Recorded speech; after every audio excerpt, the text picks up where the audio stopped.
Bismillahirrahmanirrahim. Assalamualaikum warahmatullahi wabarakatuh.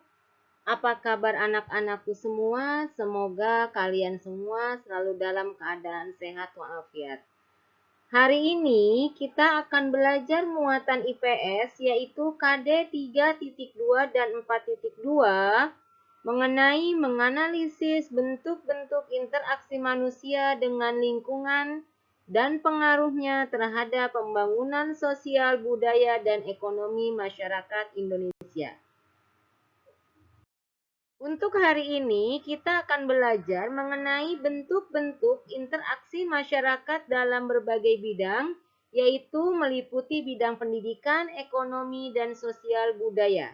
Diharapkan kalian dapat memberikan contoh interaksi-interaksi apa sajakah yang terdapat di masyarakat, baik dalam bidang pendidikan, ekonomi, maupun sosial budaya. Yang pertama yaitu interaksi dalam bidang pendidikan. Manusia adalah makhluk sosial, sehingga manusia akan selalu berinteraksi dengan manusia lain. Di antara bentuk interaksi dalam masyarakat yaitu dalam bidang pendidikan. Pendidikan sendiri yaitu berfungsi untuk membantu seseorang dalam pengembangan dirinya. Interaksi dalam bidang pendidikan sangatlah diperlukan agar proses belajar mengajar dapat berjalan dengan baik. Dalam perkembangannya, ada 3 macam jalur pendidikan yang dapat ditempuh, yaitu pendidikan formal, pendidikan non-formal, dan pendidikan informal. Untuk pendidikan formal, yaitu jalur pendidikan yang tersusun dan berjenjang mulai dari TK, SD, SMP, SMA, dan perguruan tinggi. Sedangkan pendidikan non-formal yaitu jalur pendidikan yang bertujuan untuk melengkapi pendidikan formal. Contohnya seperti kursus dan bimbingan belajar. Sedangkan untuk pendidikan informal yaitu jalur pendidikan di lingkungan keluarga dan juga di lingkungan yang terbentuk kegiatan belajar secara mandiri. Contohnya yaitu pendidikan dalam keluarga.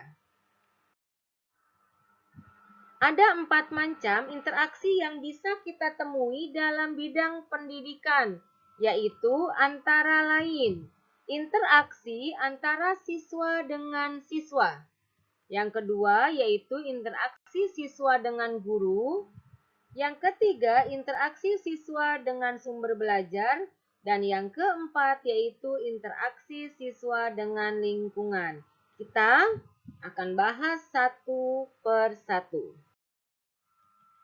Interaksi siswa dengan siswa, yaitu contohnya seperti pada gambar, dapat digambarkan bahwa misalnya di sini adanya interaksi antara siswa dengan siswa. Sebagai contoh, Dedi, Adit, Susi, Rina, dan Joko berdiskusi mengenai materi pelajaran yang disampaikan. Interaksi siswa dengan guru, yaitu interaksi yang terjadi antara siswa dengan guru-guru di sekolah. Contohnya yaitu seperti kegiatan guru menjawab pertanyaan yang diajukan oleh siswa. Jadi ketika siswa bertanya dan guru menjawab, itu masuk dalam contoh interaksi siswa dengan guru. Untuk selanjutnya yaitu interaksi siswa dengan sumber belajar.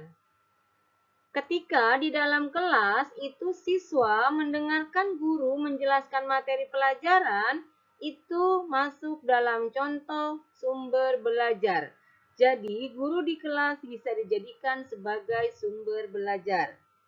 Selain guru, di kelas kita juga ada buku.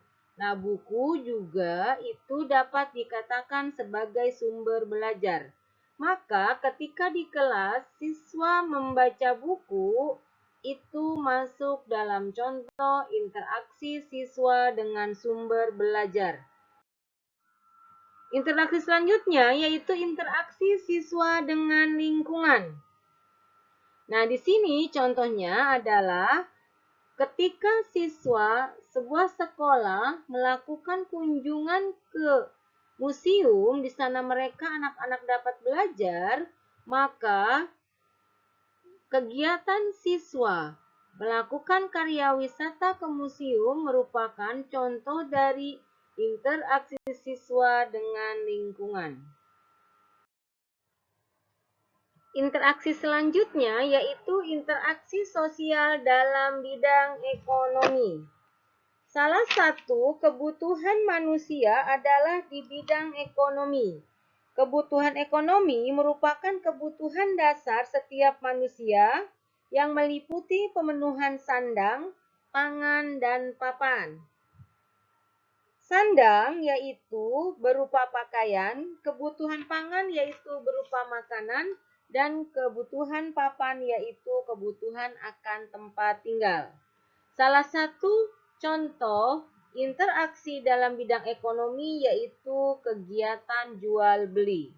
Transaksi jual beli dengan pedagang buah merupakan contoh interaksi dalam bidang ekonomi.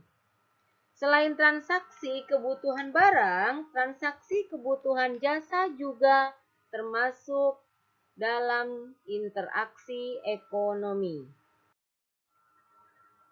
Masyarakat melakukan interaksi ekonomi yaitu dengan transaksi jual beli. Transaksi jual beli yang terdapat dalam kegiatan interaksi ekonomi dilakukan jika suatu daerah tidak dapat mencukupi kebutuhannya, maka masyarakat daerah tersebut melakukan interaksi dengan daerah lain untuk memenuhi kebutuhannya. Nah, ini bisa terjadi dalam proses jual beli. Interaksi selanjutnya yaitu interaksi dalam bidang sosial budaya. Manusia biasanya hidup berkelompok dan bermasyarakat. Dalam kehidupan kita bermasyarakat, kita harus dapat beradaptasi dengan lingkungan agar keberadaan kita dapat diterima. Adaptasi tersebut bisa meliputi perilaku, aturan, norma, dan adat istiadat yang berlaku di lingkungan tersebut. Demikianlah penjelasan Bu Uma mengenai interaksi dalam berbagai bidang. Mudah-mudahan apa yang Bu Uma jelaskan dapat kalian pahami. Bu Uma tutup pembelajaran hari ini dengan membaca Alhamdulillahirrabbilalamin. Wassalamualaikum warahmatullahi wabarakatuh.